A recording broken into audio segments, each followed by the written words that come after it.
What if the biggest cosmic impact in modern history left no crater? Today, we're diving into the Tunguska event, a mystery that's over a century old, and it all starts with an explosion that absolutely should have changed the world. So, picture this. It's 1908, and an explosion goes off with the power of about 1,000 Hiroshima bombs, all at once. That's the unbelievable amount of energy that was just unleashed over a remote part of Siberia. And the result? Just total devastation. We're talking about an area of forest larger than the entire city of London, flattened in an instant. An estimated 80 million trees were just snapped like toothpicks. But when investigators finally got a look at this massive scar on the landscape, they realized something was very, very wrong. Right.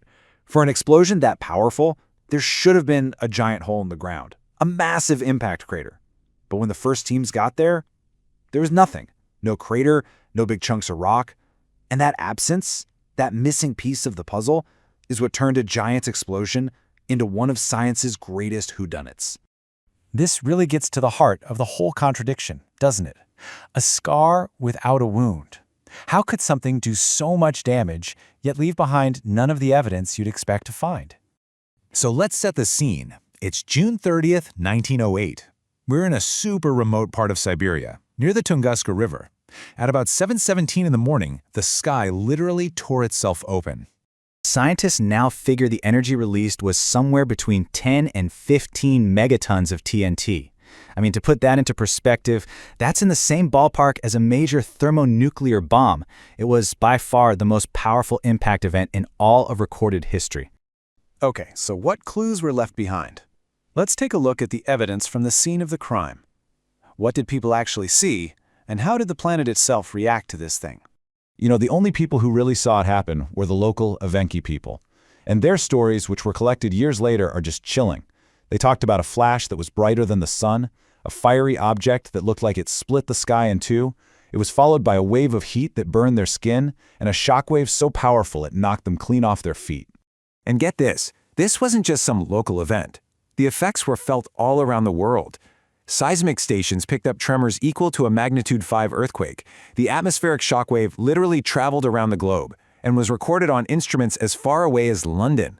And for a few nights afterward, the sky over Europe and Asia glowed so brightly you could actually read a newspaper outside at midnight. Just wild. Now you'd think with an event this big, scientists would be all over it, right? But that brings us to the next part of our story, the decades-long hunt for answers. Because getting to the truth was incredibly difficult. It's honestly hard to wrap your head around, but it took almost 20 years for anyone to properly investigate. The world was just plunged into chaos. World War I, the Russian Civil War. It made any kind of scientific expedition completely impossible. It wasn't until 1927 that this one really determined Russian mineralogist, Leonid Kulik, finally made the treacherous journey into the Siberian wilderness to see it for himself. And what he found there was just surreal.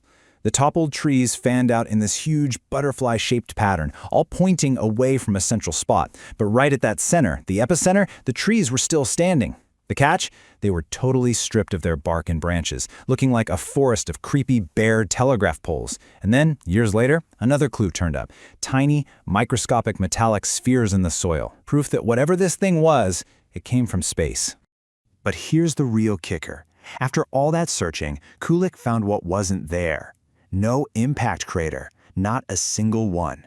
And no big pieces of a meteorite either. The main evidence you'd expect from an impact was just gone.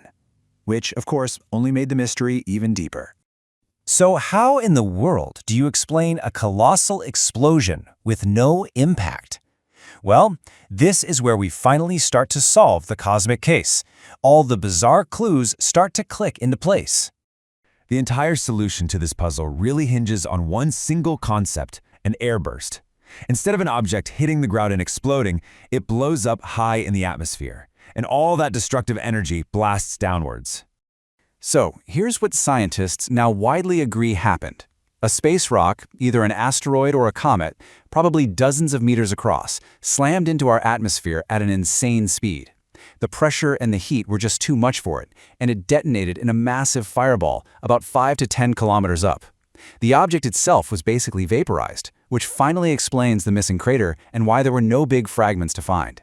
But there is still a little debate. Was it a stony asteroid or an icy comet? Team Asteroid points to those metallic spherules in the soil. The composition is a good match. Team Comet, on the other hand, says that an icy body would explain why it vaporized so completely, and all that ice and dust in the upper atmosphere could have caused those mysterious bright nights. So while we're pretty sure it was an airburst, the exact identity of the culprit is still a bit of a cosmic mystery. Okay, so a mysterious explosion happened way back in 1908. Why is it still so important today?